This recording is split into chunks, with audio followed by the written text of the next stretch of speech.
여러분 안녕하십니까? 오늘 저녁 11시 만납시다는 생물학계의 원로이시고 교육자이신 최기철 박사님을 모셨습니다.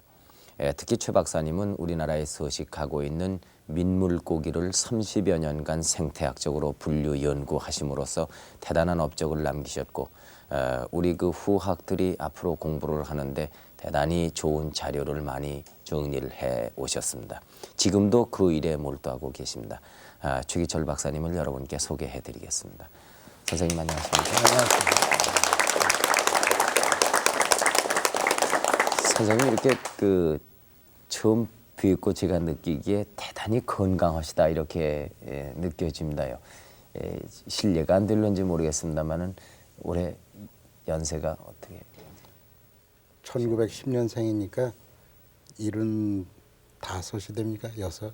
네. 76. 네. 이제 우리식으로 따지면은 77이 되시니까요. 네. 네. 제가 아직 젊은 편이죠. 환갑 전으로 이렇게 느끼실 정도로 네, 건강하십니다. 고맙습니다. 네.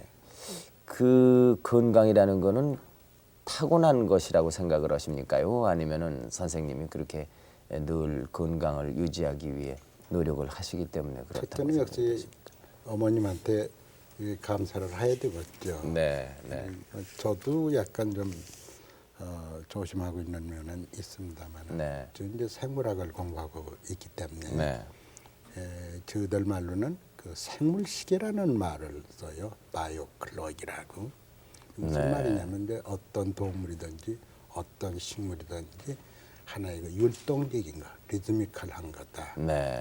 잘 때는 자고 일어날 때는 일어나고 활동할 때는 활동하고 네. 그런 것이 동물이나 식물이나 다 통하는 거죠. 네. 그 생활 리듬이 많이 깨트려지면은 네. 좀 아주 위험한 것이죠. 네. 제 경우는 그 제 이모 되는 분이 두 네. 분이 있어서 저희가 그 국민학교 5학년 때 네. 이 양반들이 저 고등여 학교 지금 네. 같으면 여고죠 들어갔어요. 그게 부러워서 네. 공부를 많이 해야 저렇게 되는가 보다 생각하고 밤을 새운 일이 있어요. 네. 그때 14살 때인데 그랬더니만은 아주 심한 신경쇠약을 하는 일이 있어요. 선생님께서요. 네. 네. 그랬더니만 그 국민학교 담임 선생이 그 신경쇠약은 약이 없고 규칙적인 생활을 해야 된다. 그래서 10시에 자고 5시에 일어나는 게 좋겠다 해서 그때부터 시작을 해서 네. 지금까지 그러니까 한 70년까지는 안 됩니다만 60몇 년 동안을 계속을 하고 있는 거예요. 네. 그래서 몇 시에 자고 몇 시에 일어난다. 그걸 이제 그대로 실행했다는 한 가지고 네. 또 하나는 술하고 담배를 하지를 않습니다. 네. 이게 이제 한국은 좀 흥분한다든지 그런 일이 별로 없고 네. 저 불안과 초조에 쌓이는 그런 일이 없으니까 그런 것이 다소 건강에 도움이 되지 않는가. 또 하나는 이제 지금도 이렇게 야외 활동을 가서 하고 있으니까 그런 것이 좀 간접적으로 건강에 도움이 되지 않는가 뭐 그렇게 생각을 하고 있습니다. 네. 그러면 지금까지 그 10시에서 5시까지의 주무시는 시간은 깨뜨려 본 적이 없으십니까? 네, 뭐 거의 없습니다. 네. 어떤 때는 그 잠이 좀 안 와서 10시를 넘기신다던가 아니면 10시 전에 주무시게 된다던가 또 5시 전에 일어나신다던가 그 조금씩의 차이가 있지 싶은데요. 네, 그래서 이제 불안, 초조 이런 것이 그 수면 시간을 잘못하면 깨뜨리기 쉽잖아요. 네. 그렇기 때문에 그렇게 안 하려고 애를 쓰는 것이죠. 그럼 10시 되시면 무조건 주무십니까? 그렇습니다. 잠이 그렇게 잘 오십니까요? 아무리 바빠도 그 습관화가 되니까 아하. 가능하더군요. 네. 그것도 저희 보통 사람으로는 어려운 일이 아닌가 이 싶습니다. 대학에서 학생들하고 같이 나갈 때는 네. 내일의 행복을 위해서 오늘 저는 잘하고 합니다. 네. 근데 그게 말씀으로는 쉽지만요. 저희들은 그 10시에 꼭 자고 5시에 일어나야 한다는 것을 지금부터 지키려고 그러면 그걸 지키는 데 대한 부담감이라든가 불안 초조가 더 생기지 않을까 이런 생각. 그렇겠죠. 네. 그게 오랫동안 습관화되지 않으면 네. 힘들 거예요. 네. 지금은 그 어떤 일을 하고 계십니까, 선생님? 지금은 그 대학에 그러니까 화, 수, 목 사흘 나갑니다. 네. 서울대학 비롯해서 네. 단국대학, 네. 청주사범대학 네. 강의를 나가고 있습니다. 네. 정년은 오래전에 66년에 했으니까 꼭 10년이 10년, 됐군요. 네. 네. 그래도 계속해서 이 네, 강의는 강의는 쭉 하십니까? 맡고 있습니다. 네. 어린 시절은 박사님은 어떤 환경에서 지내셨는지? 제가 그 고향이 충청남도 대전입니다. 네. 그래서 그 농촌이에요. 그 아주 자연하고 접할 기회가 비교적 많이 있었죠. 네. 그래서 그 솔직한 얘기가 공부 좀 한다고 하는 편이었어요. 네. 근데 그때 이제 생각나는 게 한두 가지. 저는 뭔가 그 어렸을 때부터 깊이 사색하는, 네. 생각하는 그런 걸 좋아했어요. 또 하나는 저 물고기 잡기를 참 좋아했어요. 네. 좋아했는데 제 손이 가면은 물건 꼭 잡히는 걸로 네. 그렇게 아주 신념을 가지고 있었어요. 네. 제가 이제 제일 그 화려했던 건 피라미의 수컷. 그것이 네. 생식시가 되면 곱게 물들으면은 우리 그 대전에서는 간다라고 그러는데 네. 학교 갔다 와서 저 팽개치고서는 책부 팽개치고서는 강에 가서 간다리 하면서 이거만 이제 쫓아다니면은 네. 한참 쫓다 보면 이게 급하면은 모래 속이나 돌 속으로 들어가는 겁니다. 네. 그럼 가서 이렇게 잡아올리고 그럼 한 5마리만 잡았다면 뭐 개선장군이죠. 네. 그러면 다리 훤 이렇게 떠있는데 뭐 집에 가서 혼나는 것도 다 잊어버리고서는 그냥 개선장군이 된 줄 이러고서 들어가고 했던 것을 기억을 하는데 그때는 확실히 그 자연 속에 묻혀서 살았다. 뭐 그런 것이 기억이 납니다. 네. 그 많은 학문 중에서 그 생물학을 택하셨던 동기가 있으실 것 같은데 어렸을 때 그 물고기 잡는 것이 그렇게 좋아서 그것이 커가지고 이 다음에 청년 시절에 그런 그게 잠재 의식적으로 그렇게 남았을까요? 그런 건 아니고요. 네. 제가 이제 지금 중학교 고등학교를 지금식의 중학교 고등학교죠. 그것을 경성사범학교를 다녔어요. 네. 6년 동안 네. 다니는데 그때 이제 처음에는 한문 좀 해볼까 그랬어요. 네. 왜냐하면 한문 이제 제가 자신이 있었기 때문에. 네. 근데 이게 이제 일본 사람들하고 공학하는 학교인데 네. 일본 애들은 한문을 그렇게 못하더군요. 네. 그래서 이제 선생님이 맡기면은 최기천은 알겠지 하는 바람에 네. 우쭐해서 네. 그걸 좀 해볼까. 네. 그다음에는 영어를 해볼까. 네. 그좀 했던 일이 있어요. 그 네. 중학교 3학년에 중학교 3학년 때 얘기죠. 그런데 그때 생각을 물론 잘못한 것입니다만은 그걸 해봤던 남의 뒤만 따라가는 것 같아서 네. 창의적인 어떤 일을 못할 것 같아요. 네. 한번 이제 그 조선박물학회라고 지금 같으면 생물학회죠. 네. 거길 갔더니만 돌아가신 고려대학의 그 명예교수로 계셨던 조복성 박사가 22인가 세 때 얘기인데 네. 제가 이제 16, 17 그때 네. 얘기인데 이 양반이 머리를 곱게 빗고서 거기서 이제 활동하는 걸 보고서 그게 그렇게 부럽더만요. 네. 그리고 또 하루는 그 요새는 생물 선생이죠. 네. 이 뱀장어의 생활서 얘기를 하는데 네. 슈미트라고 하는 분이 17년간 걸쳐서 그 뱀장어의 그 산란지를 발견한 그걸 얘기하는데 그 시간 어떻게 흥분을 했던지 말이죠. 네. 이 세상에 사람이 낳다가서 저렇게 마음 하나 똑하게 먹어가지고서는 17년간 그걸 알 낳는 장소를 발견하는데 그 참 에너지를 다 쏟았다. 에이, 나도 그거 한번 해야겠다. 마침 그때 이제 그 생물학과에서 그때는 아주 어리숙할 때죠. 남산에서 남산 제비꽃이라는 것이 신종이 발견이 되는 겁니다. 네. 그렇다면 내가 할 수 있는 분야도 남아있지 않겠느냐 하는 네. 하나의 동기가 됐어요. 네. 근데 이제 미국의 그 생물학의 할아버지라고 하는 분이 루이 아가시라고 하는 분이 네. 있었는데 그분이 그 우주월이라고 하는데 해양생물연구소가 있어서 거기다 가서는 자연을 읽어라. 책을 읽지 말고 네. read nature not book. 네. 친필로 있다고 그래서 그 소년시대에 생각해를 내가 일생 동안에 그거 한번 가서 이렇게 보고면 죽어도 양이 없겠다. 그런 생각을 했어요. 막 그런 것 저런 것이 뭐 생물학계에 이렇게 몸을 담게 돼서 지금까지도 빠져나오지 못하고 있을 뻔해. 지금 막 후회는 하지 않고 있습니다만. 네. 당시 그 저 젊은이들의 그 목표라고 그럴까요? 대충 그 바람직하게 생각했던 그게 한국 사람들 그때 이제 학문이나 직업은 무엇이었을까요? 네, 그때 이제 한국 사람들이 일본 사람들은 언체 눌려서 꼼짝 못하고 있을 때고 뭐 삶에 대한 아무런 희망을 느끼지 못할 때니까 네. 딱 그 청년들이 두 가지 생각을 했어요. 하나는 고등고시 패전, 그때는 고등문관이라고 했습니다. 네. 그게 하나 있었고 또 하나는 이제 문검이라는 게 있었어요. 네. 문교부 문부성 검정 시험이라고 하는 거죠. 이건 이제 교사 시험이에요. 네. 그 둘 중에 하나를 공부하는 사람을 택했죠. 네. 근데 저는 이제 그 고등고시 고문 쪽을 많이 그 유혹을 받았어요. 네. 내 머리 같으면 그거 할 수 있지 않겠느냐. 네. 12,000페이지만 읽어라 이런 식으로. 네. 근데 저는 어때 성격이 그거 맞지 않고 말이죠. 일단 생물학 해보겠다. 그래서 그렇게 하려면은 문검을 치르는 수밖에 없거든요. 네. 그래서 뭐 그럭저럭 해서 그 문검 동물학과라는 것에 합격을 했어요. 네. 뭐 그러다 보니까 제 앞에 동물학과 합격한 사람 없었고 제 후에 동물학과 합격한 사람이 없었고 뭐 그렇게 어떻게 되었습니다. 네.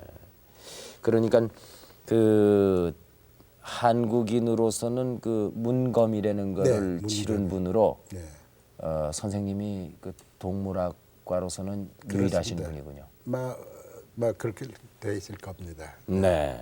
그 뒤 박사님께서 그 생물학의 한 부분인 생태학에 관심을 두신 것은 언제셨습니까? 네, 이제 그 생태학이라는 학문에 대해서 굉장히 그 매력을 느꼈는데 네.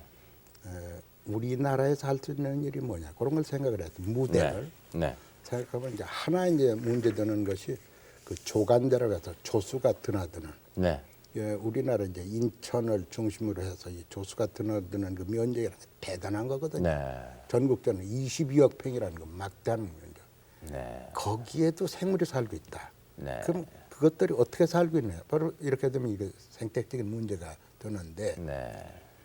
다른 나라라면 할 문제가 많이 있겠지만 우리나라에서 우선 이 문제 좀 해봐야 되겠다. 이렇게 생각을 해서 이제 처음에 거기다 손을 댔죠. 네. 그래서 거기 이제 주로 살고 있는 거 조개들이 되기 때문에 조개 생활에 처음에는 좀 관심을 가졌었죠. 네. 그러니까 처음에는 그 조개를 연구하기 시작하셨고. 네, 그것을 한 20년 가까이 했어요. 네. 한 15, 16년. 네. 근데 그 조개를 그렇게 연구를 13년 이상 하시다가 네. 학위도 그 조개로 받으셨는데 네. 갑자기 그 민물 고기로 관심을 옮기시게 된 것은 그런 말씀을 김 선생이 물으니까 참 제가 아주 답답한데요. 네. 사실 그걸로 다서는 제가 일생을 보내셔야지 되는 거예요.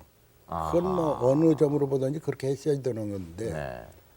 근데 너무나 큰 충격을 한번 받은 일이 있어요. 네. 왜냐하면 제가 이제 미국의 그 럭키 산맥을 넘을 때 네.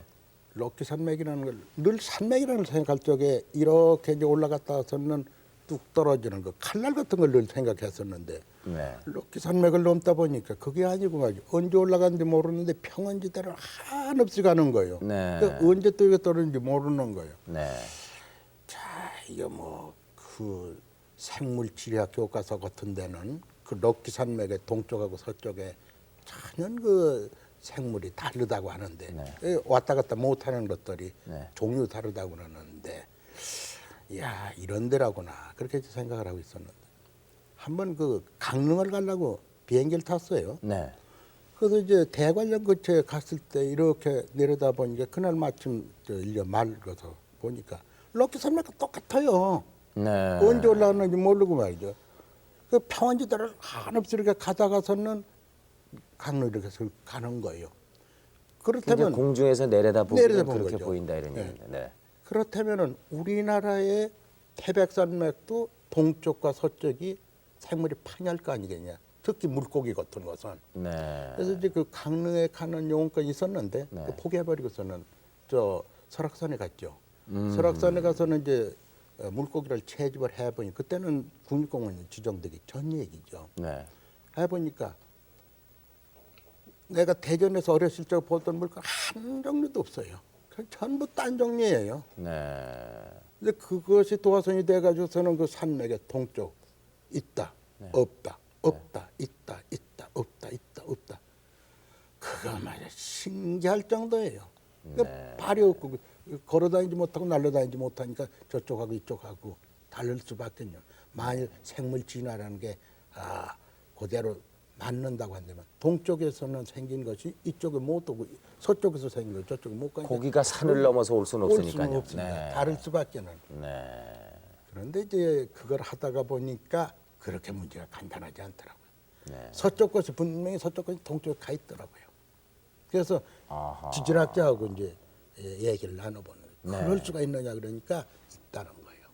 파이라시라는 현상이 있는데 네. 하천쟁탈전이라고 번역하면 되는 거죠. 네. 한강이 저쪽으로 뺏기는 수가 있답니다. 그러니까 한강에 살던 물고가 저쪽으로 갈 수밖에 없어요.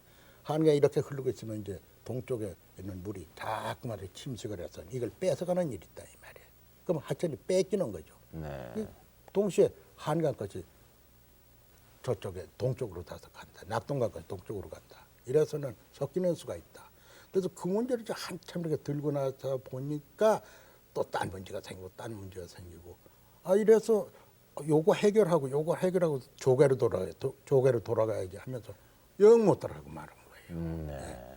그래서 이거 도무지 지적 없다고 평가를 받아도 할 수 없고 한데 네. 뭐 제가 빠져나오지 못하고서 잘못하면 이걸로 일생을 맞춰야지 되게 그렇게 돼버렸습니다. 네. 그러면 민물고기를 처음 연구하시면서는 어떤 자료를 많이 그 인용을 하셨습니까? 선생님이 처음 하실 적에는 남의 자료를 많이 보았겠죠. 그동안에 만들어진 자료가 충분하시던가요? 그런데 그것이 말이죠. 네. 이제 처음에는 웬만치 된 줄 알았어요. 네. 된 줄 알았더니만은 그 외국 사람들하고 이제 우리나라 사람들하고 주로 일본 사람 그리고 네. 이제 그 서구 사람들인데 해놓은 것이 의외로 빈약한 거예요. 네. 그 사람들이 1870년대부터 시작해서 네. 최근까지 한 것이. 그래서 저는 이제 좀 딴 생각을 했죠. 저 선배 정문기 박사라고 훌륭한 어류학자가 계십니다. 네. 그분이 사실은 이 길을 열어주신 거라고 네. 해야 되겠는데 그 우리나라에 순전히 우리 한국 사람으로서 한 일이 없는가 하는 것을 네. 찾아봤어요. 네. 찾아보니까 그게 1400년대에서부터 이 1850년대에 이르는 사이에 상당히 그 일들 많이 했어요. 근데 그것을 우리 선조들이요. 네. 네. 그것을 우리나라의 그 어류학 연구의 제1기라고 저는 지금 치고 있는 그때 거죠. 연구는 어떤 정도의 연구였습니까요? 근데 그 중에는 어디에 무엇이 있다 하는 정도 이상으로 말이죠. 네. 상당히 그 요새 같으면 생태학적인 그 환경과의 관계라든지 그런 것도 좀 깊숙하게 들어간 분이 있어요. 그럼 문헌에 그리고 어떤 네. 문헌을 찾아보면 그런 게 있습니까? 그 서유구라고 하는 분, 네. 좀 많이 소개는 안 된 분이고 많은 분은 아는 분인데 그분이 민물고기만 해서 48종인가를 다루고 있어요.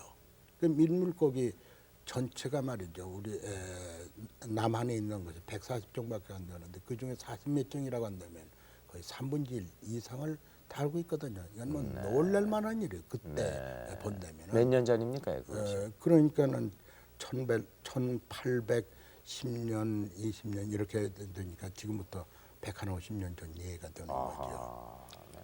그래서 그걸 일기로 보고 네. 이제 서구 사람들하고 일본 사람들하고 이렇게 한 것을 제2기라고 보고 네. 우리가 막 요새 하고 있는 것을 제3기로 그래서 막 제3기에 기수 몇 사람이 나서서는 지금 일들 하고 있다면 대개 그렇게 됩니다. 네. 박사님이 참여하신 제3기의 연구 성과는 어느 정도라고 보십니까?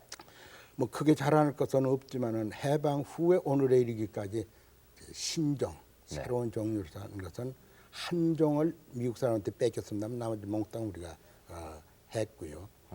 그리고 이제 나중에도 조금 얘가 나올는지 모르겠습니다만은 그 소위 일제 시대 네. 그때 아주 희귀종이어서 뭐 이런 것은 낙동강밖에 없다. 네. 이런 것이 금강에서 나온다든지 또 이북에밖에 없다. 이런 것이 여기서 나온다든지 또 전혀 남도 보지 못한 것이 새로 나온다든지 또 이제 섬에도 물고가 있다든지 막 이런 등등 이렇게 치면은 지금 논문 편수가 뭐 저 혼자 쓴 것은 물론 아닙니다만은 그 동들하고 이렇게 쓴 것이 그래도 50여 편 될 겁니다. 아하. 네.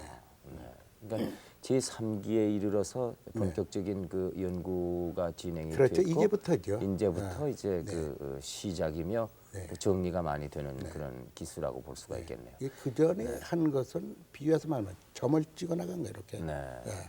점 몇 군데 놓고서 네. 한국의 물고기를 조사했다 이랬는데 그것까지는 안 되네. 이게 선이 되고 면이 돼야만 이게 조사했다고 할 수가 있겠죠. 그 160종 가량 우리나라에 그 민물고기의 종류가 있다고 그랬습니다. 네, 그것은 남북한을 통틀어서 하시는 그렇습니다. 말씀이십니까? 네, 네. 그러면은 이 서로 같은 종류가 네, 남쪽과 북쪽이 같이 사는 종류도 있을 것이고 그렇습니다. 또 북한에만 있는 것도 네. 있고 우리 남한에만 있는 것도 있지 않겠습니까? 네, 그렇습니다. 어느 쪽이 더 많습니까? 고기의 그러니까 이제 어종? 남한에는 있고 북한에 없는 종류가 많고요. 아, 그렇습니까? 북한에 있고 이쪽에 없는 종류가 한 20종 돼요. 네. 그래서 이쪽이 142종, 전체만 160종. 네. 이제 일제시대 그 서구 사람들, 일본 사람들이 해놓은 것이 150종인데 한 10여 종이 불어났죠. 네, 그래서 새로이 발견된 그렇습니다. 것이라고 볼 수 네, 있습니다. 네. 그 중에서 그 새로 발견된 것이 10여 종 있다고 말씀을 하셨지만은 네, 네. 또 멸종의 위기로 해서 없어진 고기는 없을까요? 지금 확실해진 거 한 종 있어요. 여기 수원에 서호라고 있죠. 네. 거기에 그 서호납줄개라고 아주 희귀종이었었는데 네. 그건 완전히 없어졌습니다. 아무리 찾아도 안 나옵니다. 그건 멸종됐는데 옛날 그 서울대학의 전신이었던 그러니까 경성대학의 예과의 표본이 있었는데 네. 불이 타서 없어졌고 그것도 없어지고. 네. 지금 그 표본이 미국에 아마 한 개 저점 남아 있을 것 같아요. 네. 아하. 네. 그러고는 완전히 없어졌습니다. 그럼 전 세계에서 멸종이 됐다고 해도 그렇습니다. 과언이 아니겠네요. 바로 그겁니다. 우리나라에만 있는 있었던 것이었기 것이니까. 때문에 그런 건 참 아쉽습니다. 네, 아깝고 말고요. 그래서 네. 현재도 그런 종류가 한 10종 가까이 있어요. 네. 10종 직전에 있는 있는 거. 것이요. 네. 그건 이제 천연기념으로 지정을 한다든지 네. 특수한 보호를 해야 되겠죠. 네. 그 보호를 한다 그러면은 어떻게 보호를 해야 되겠습니까? 그 이제 법적인 효과는 천연기념으로 지정을 해서 네. 그걸 이제 아무도 못 잡게 하는 방법이 있고 또 하나는 이제 그 지방이면 지방에서 그게 이제 분포区域이 넓질 않으니까 네. 거기서 특히 좀 지방문화재로 지정해서 보호하는 방법이 자꾸 이제 몇 가지 번식한다든가 있겠죠. 부화시킨다든가 인공으로 많이 네. 이렇게 도움을 줘야 인공적으로 되고. 좀 많이 이렇게 부활을 시킨다 그런 방법이 있겠죠. 160종의 물고기 가운데에서 세계에서는 그 우리나라밖에 없는 물고기가 몇 종류나 될까요? 42종 알려졌습니다. 네, 그건 현재까지. 우리나라에밖에 없는 그렇습니다. 물고기입니다. 네. 거기에 대해서는 세계적으로 관심의 대상이 될 수 있겠네요. 그렇죠. 네. 그 외국에서도 우리나라 물고기를 연구하러 많이 들어오십니까?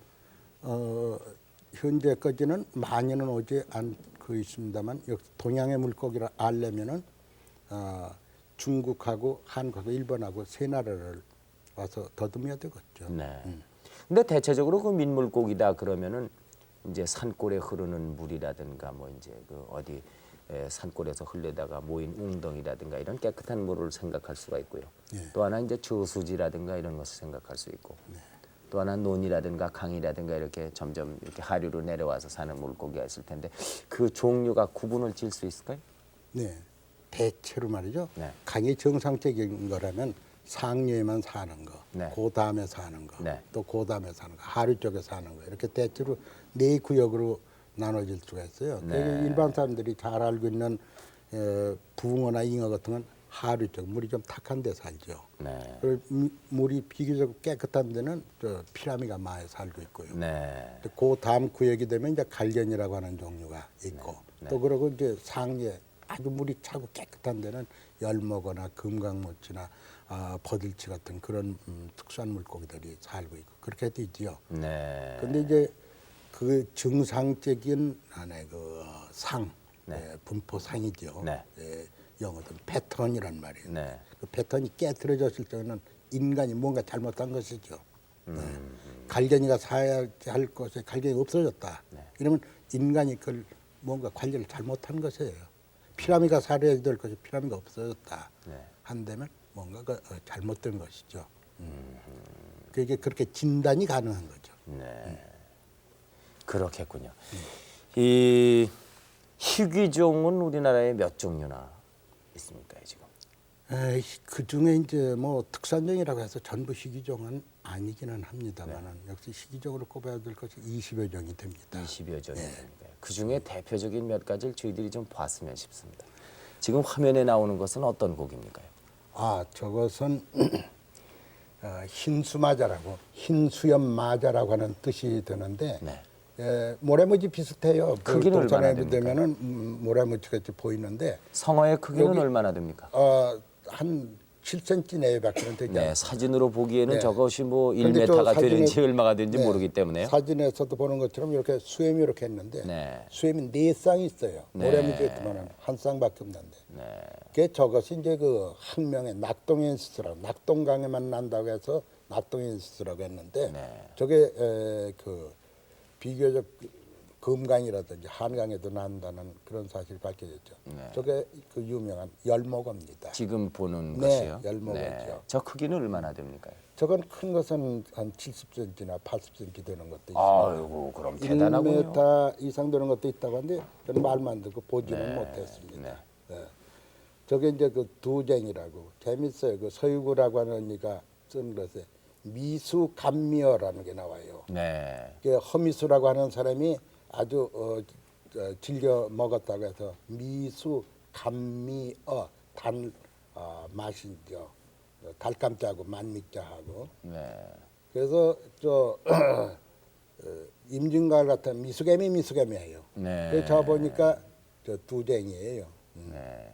저건 이제 이북의 저 함경남도 북쪽에까지밖에는 없다고 생각했던 연준모치죠. 네. 그게 이 강원도에서는 몇 군데에서 발견이 됐어요. 뭐 전혀 꿈에도 생각 못했던 거죠. 네.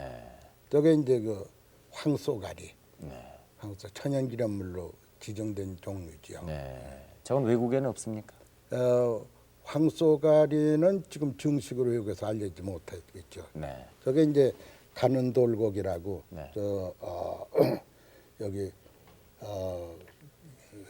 저 전상인 박사가 처음에 발견을 해서 그래서 제 이름까지 얹어서 전 앤드 최라고 하는 그때 이름까지 붙는 겁니다. 네.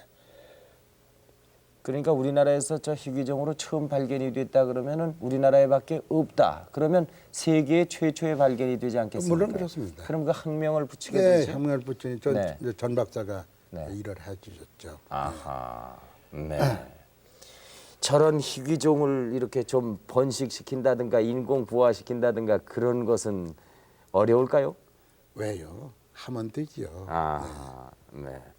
지금까지 박사님이 왜 네. 올림픽 있잖아요. 네. 올림픽에 이런 거 만들었으면 좋겠어요. 이건 저 산천어라고 하는 종류인데 말이죠. 네.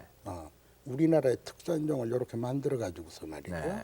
그래서 그 올림픽에 온 손님들한테 헐값을 이렇게 해주면은 두 가지 되게 좋죠. 뭐 돈도 좀 벌지 모르겠습니다. 우리나라의 특산종을 선전하는데 아주 좋다고 보는데요. 저는 아까부터 넥타이핀입니다. 그 선생님 넥타이 핀을 얼핏 보기에 좀 신기하다 했지만 그것이 물고기로 된 것인 이건- 줄은 몰랐습니다. 네, 이건 그 네. 우리나라의 그 태백산맥의 동쪽에만 있는 종류입니다. 네. 서쪽에는 산천어요? 산천어. 네. 산천어가 바로 이거죠. 네.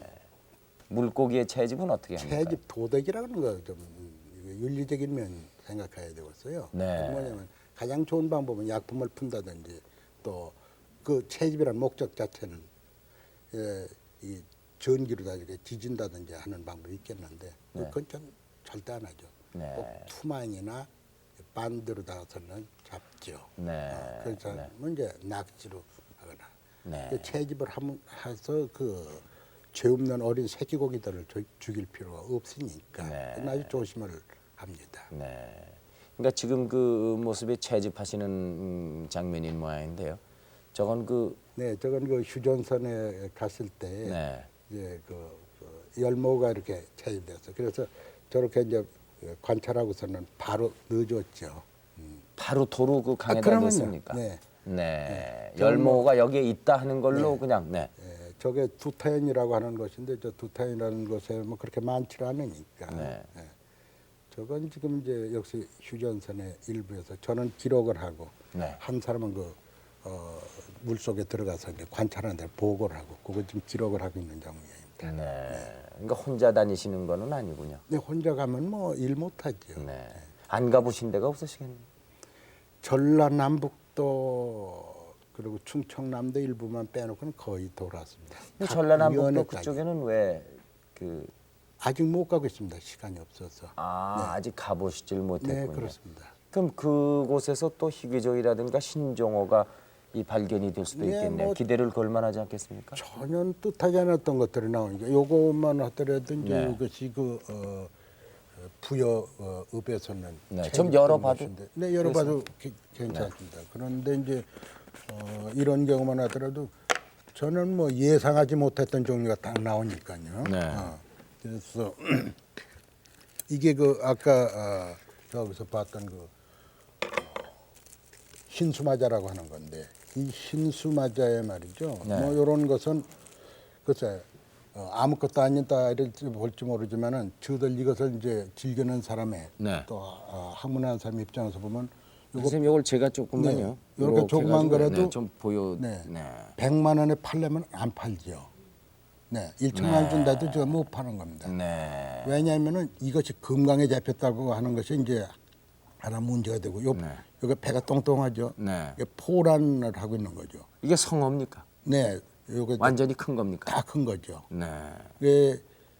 이런 포란한 개체 네. 이런 것은 지금까지 표본에서 여기다 그냥 발견을- 넣어도 되겠습니까? 네, 좋습니다. 네. 네. 그러면은 이게 아까 저희들이 사진에서 본 그런 그렇습니다. 바로 고기니까요. 그겁니다. 그죠? 한 5cm 정도, 6cm 정도밖에. 그렇죠. 안 이것은 되겠는데. 뭐 네. 큰 것이 한 6cm 내외밖에 안 되죠.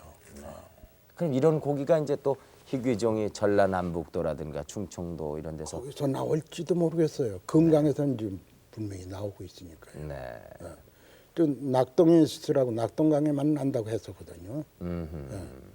그리고 이제 그거 발표된 후로다서는 한 30몇 년 동안 전혀 아무 소리 잡히지 않는 거예요. 그랬다가 이제 저들이 미호천이라는 데서 그리고 이제 이 연천에서 요번에 이제 부여 뭐 강정 금강과 낙동강의 줄기가 같습니까요? 금강하고 낙동강의 줄기가 참 좋은 말씀을 해주셨는데 금강에도 피라미가 있는데 낙동강에도 피라미가 있다. 금강에도 붕어가 있는데 낙동강에도 붕어가 있다. 네. 이건 우리가 어떻게 해석해야 되느냐면 금강하고 낙동하고 이렇게 왔다 갔다 못 하거든요. 그렇죠. 그런데 과거에는 통했을 때가 있었다고 있었지 보는 않겠는가. 수밖에는 없는 거죠. 그게 언제냐면 제사빙하기가 되기 전에 황해가 생기지 않았을 때 그리고 대한해협이 생기지 않았을 때 그때는 하나의 강으로 다 연결이 됐었던 거죠. 그러니까 낙동강도 한강도 금강도 그 옛날에 고황하의 하나의 지류였었던 거니까 공통점이 나온다고 해도 이상한 것이 없죠. 원래 이제 하천이라는 하나의 독립국인데 그래서 왔다 갔다 못하는 원칙인데 이게 만일 3천만 년 이전부터 이런 상태였었다고 하는데 우리 한반도 생긴 것이 그러면 그게 같은 것이 있다는 거짓말이죠. 우리 한국에 있는 물고기 한 정도 미국에 없다고 하는 것은 이건 내왕을 못한 게 없는 거예요. 미시시피 강에 있는 물고기에 단 한 정도 한강에 없는 거거든요. 금강에는 없는 겁니다. 이게 뭐 당연한 것이죠. 그렇다고 그러면은 그 옛날 몇 천만 년 전에 물이 서로 이렇게 말이죠. 예. 합치고 어떤 그 근본을 따져 보면은 원료가 같았다. 예. 이런 것이 아니고는 절대로 그러면 같은 물고기는 살 수 없는 것입니까? 이 강과 이 강 사이에. 네, 절대로 없다고는 할 수 없는데 이제 저런 거, 가령 이제 회오리바람 같은 거 불어가지고서 네. 높은 곳에 올려서 어디다 떨어뜨린다. 아하. 그렇지만 이건 특수한 예니까 네. 그건 뭐 어느 특수한 경우에 존재하는 것이 그런 것이 함부로 일어난다고는 볼 수는 없거든요. 그것이 꼭 뭐 네. 낙동강에서 불어가지고 그렇죠. 금강으로 간다는 보장이 없으니까요. 그렇죠. 네. 더군다나 한국에도 지금 피라미드가 있고 중국에도 있고 일본에도 있다면 그 세 나라의 물줄기가 연결됐었던 때가 있었다고 보는 있었지 수밖에는 않겠나. 네. 돌이 없는. 혹시 사람이 그거를 떠다가 이제 그 뭐 하는 것은 옮겨서 그렇게 그건 한될까요? 역사가 시작한 쭉 후의 얘기고 최근의 얘기지 네. 들고 갈 수가 없었던 거예요. 최근까지도. 근데 최근에 가지고 가져온 것은 기록에 거의 남아 있으니까 알고 있는 겁니다. 네. 그건 저들의 판단이 가능한 것이죠. 네. 그렇다고 그러면은 지금까지 발견되지 않았던 이거 낙동강에만 산다고 생각했던 것이 금강이나 한강에서 발견이 됐을 때 그 충격이라는 것은 크지요. 말할 수가 없겠군요. 네. 그러니까 우리 선배들의 그 조사가 미비했다. 아하. 조사가 충분하지 못했다는 걸 드러내는 거죠. 그러면서도 아까 가는 돌고기 같은 것은 한강 이에서는 아직도 발견이 안 됩니다. 네. 그 한강에서도 네. 처음으로 발견하셨습니다. 그렇죠. 한강에서 이제 전 박사하고 전 박사 발견해서 제 이름까지 넣기는 했습니다만은 그건 한강 이에서는 아직 발견이 안 되는 겁니다. 네.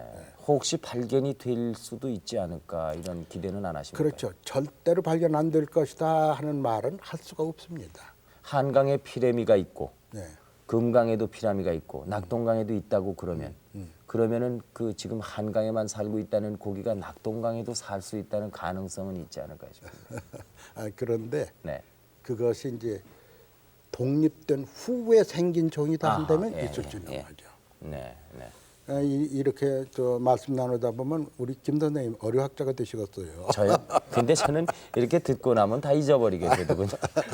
잊어버리셔야죠. 네. 근데 그 채집을 나설 때 막연히 그냥 나서지는 않으시겠죠? 그렇죠. 이제 네. 어디 가면 무엇이 있을 것이다 이렇게 네. 보고요. 저는 이제 원래 그 일반 민중들한테 네. 국민학교 어린이들한테 네. 꼭 배워야 되겠다 그런 생각을 가지고서 그건 왜 나갑니다. 그렇습니까요? 왜냐하면은 그 국민학교 어린이들하고도 아주 강에 가서 사는 애들이 있습니다. 네. 걔들 참 잘 알고 있습니다. 그래서 걔들한테 물어보면은 뭐 여러 가지 모르는 걸 알 수가 있는데 네. 한 번은 인제를 갔습니다. 네. 인제를 가서 그 남북리라고 하는데 가니까 어부가 그런 말을 해요. 물고기가 일기예보를 하는 줄 선생님 아십니까? 그러는 거예요. 네. 나보고 박사님 아십니까? 그러는 거예요. 그 뭐냐 그러니까 얼음치라고 하는 물고기라고 그래요. 네. 그 얼음치라는 물고기가 어떻게 일기예보를 하느냐 그러니까 그 간단합니다. 강의 한 복판에다가 알을 낳으면은 그 해는 가뭄입니다. 그 강에 가장자리에다서 알을 낳으면은 돌을 모은다 그러더군요. 돌을 모으면은 그 해는 비가 많이 옵니다. 그러니까 그 장기 예보를 한다는 거예요. 그래서 제가 깜짝 놀라서 지금 나오는 것이 얼음치인데요. 저게 이제 네. 얼음치죠. 네. 조금 있으면 저것이 모아놓은 탑이 나온. 저거 우리나라의 특산종입니다. 딴 데는 없습니까? 네네. 네. 그래서 이제 저게 산란 탑이라고 해서 저것들을 이제 물어다가 이렇게 쌓아놓은 것입니다. 네. 알을 낳고서는 저런 탑을 이렇게 쌓고 있는 거예요. 네. 그런데 그래서 이제 전보를 쳐달라고 그랬죠. 네. 전화를 걸어달라고. 네. 만일 저게 모았다는 데면 그때 알려달라고. 네. 그러니까 이제 전화 걸려왔어요. 네.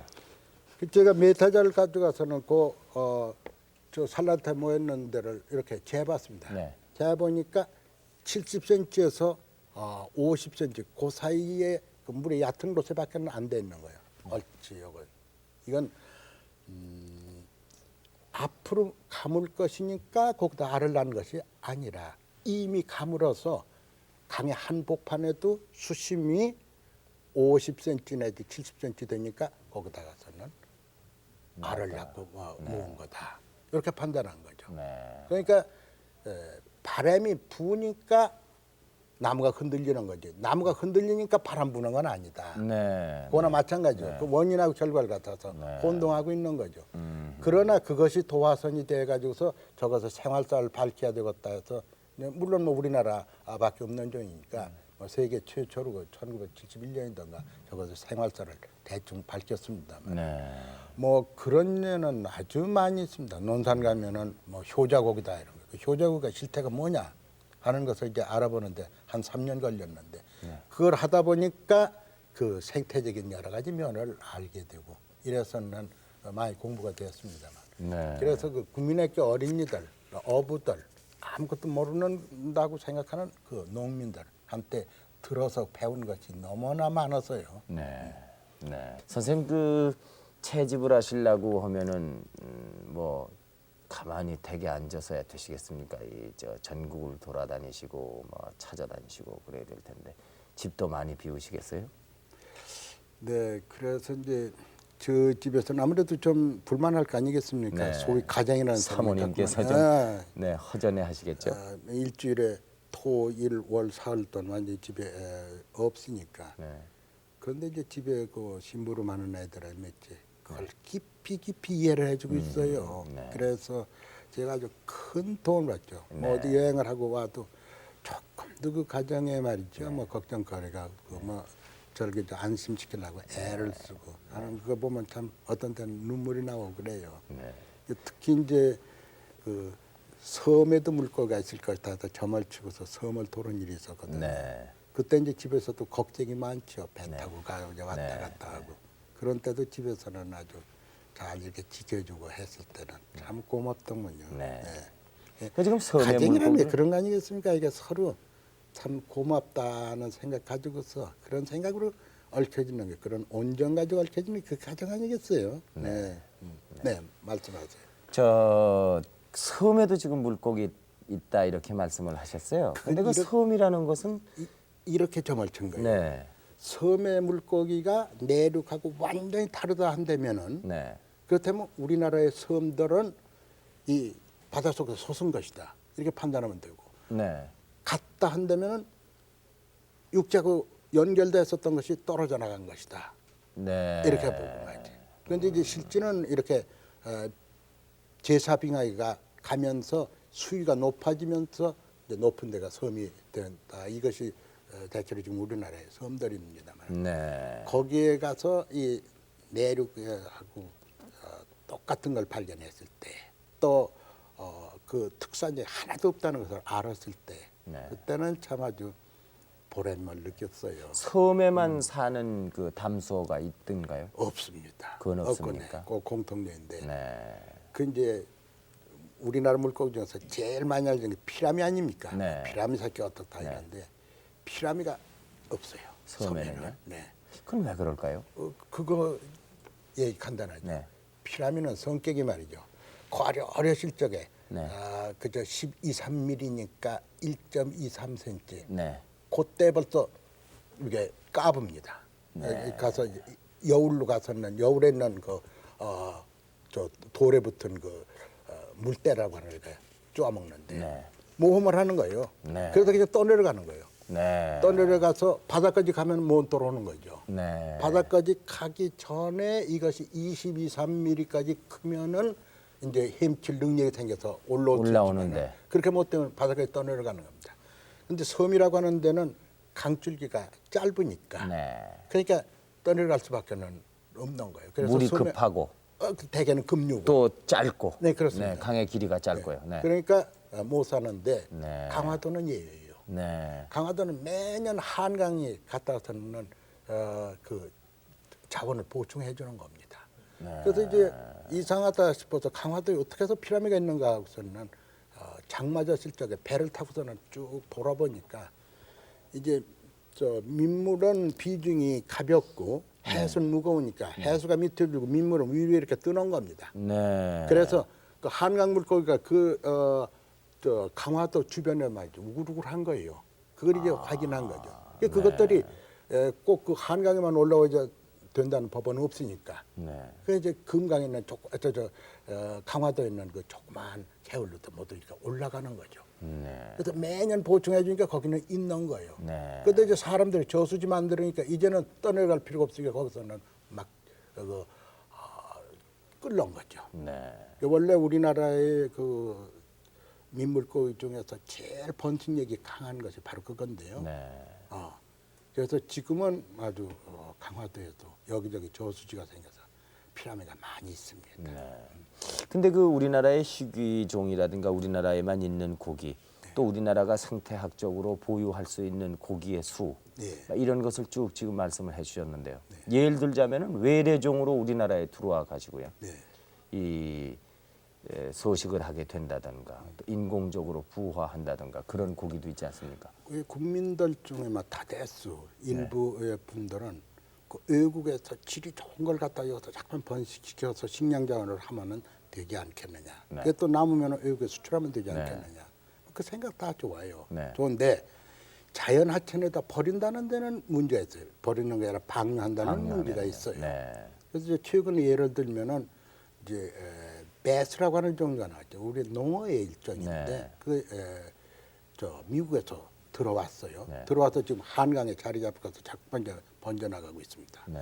역시 미국에서 들어온 걸로 물루길이라고 여기 이제 아감 있는 데가 파랗다고 해서 물루길이라고 그러는데 그게 지금 남한의 각 저수지에 지금 번창을 하고 있어요. 네.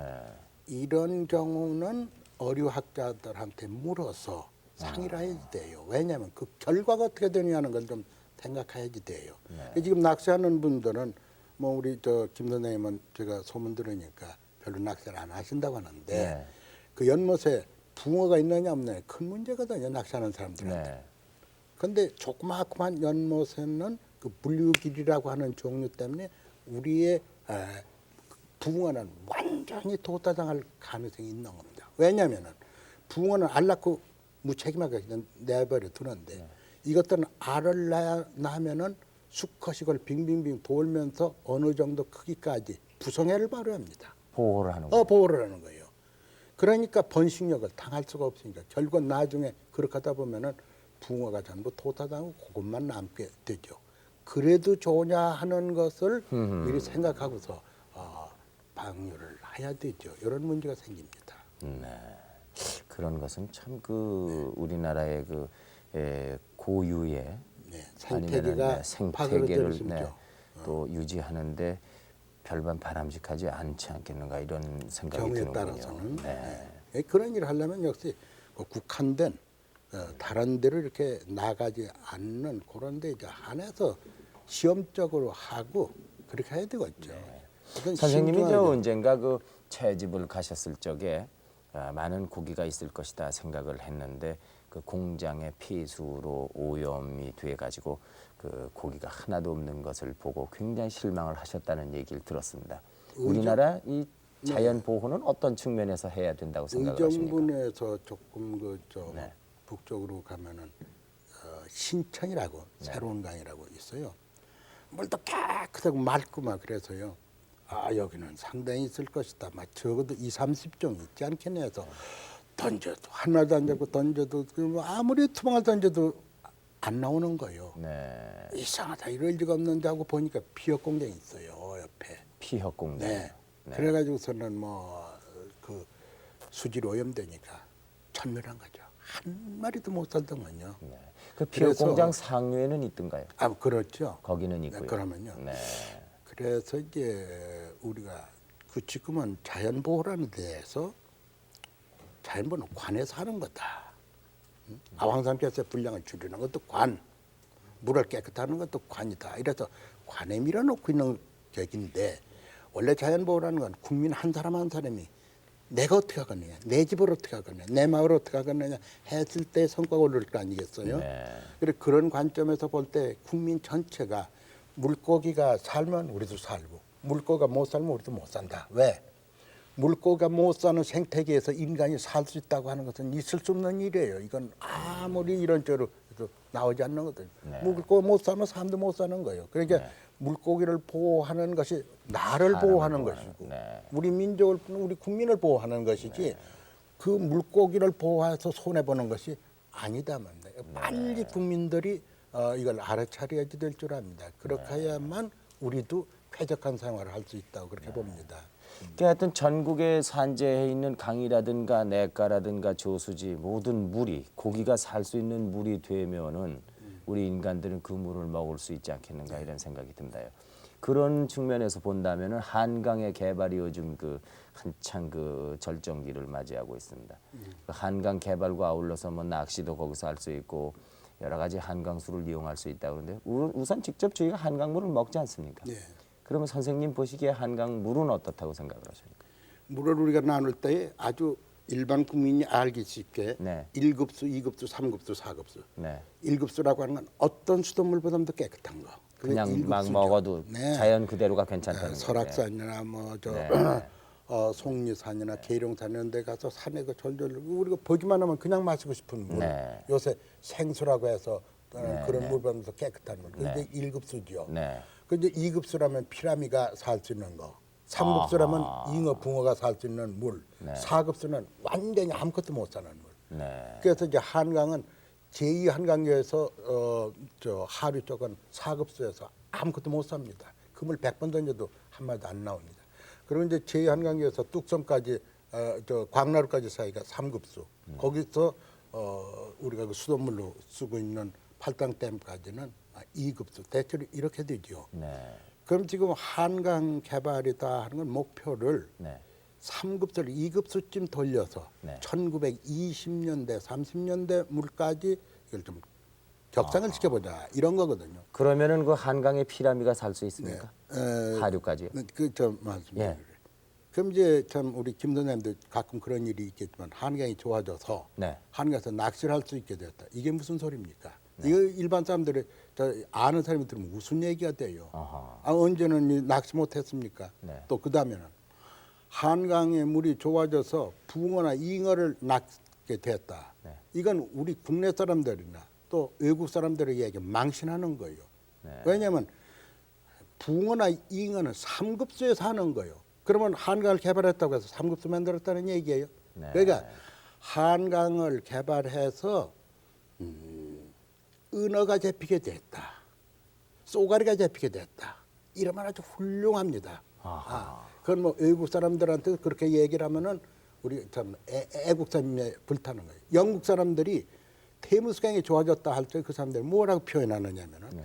테무스강은 은어가 잡히게 됐다 이렇게 표현을 합니다. 아하. 그럼 만국 사람들이 다 알아듣습니다. 왜냐하면 네. 은어는 1급수나 2급수에서 살 수 있는 거니까. 네. 근데 피라미는 2급수에서도 살지만 3급수에도 살아요. 네. 그러니까 피라미가 여기서 잡힌다고 해서 자랑거리가 안 되는데 네.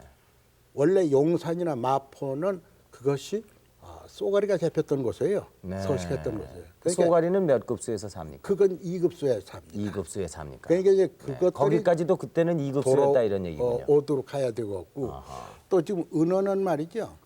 은어는 한강에서는 완전히 없어졌다고 생각하지만 저들은 지금 알고 있는데 임진강의 일각에서 기다리고 있습니다. 한강물이 좋아질 때만. 네.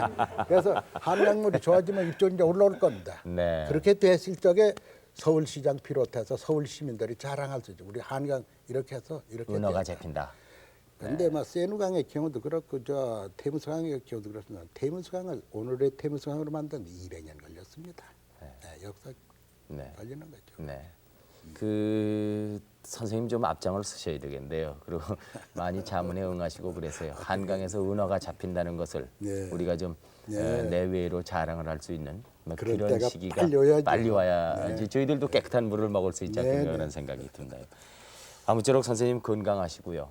그동안에 업적으로 훈장도 받으시고 후학들에게 많은 그 자료를 정리해 놓으셨기 때문에 후진들이 앞으로 그 공부를 하는데 참 편해졌다고 들었습니다. 건강하시고요. 네, 선생님 저 고맙습니다. 네. 제가 참 이렇게 오늘 김선생하고 얘기하다 네. 보니까 감개무량한 것은 네.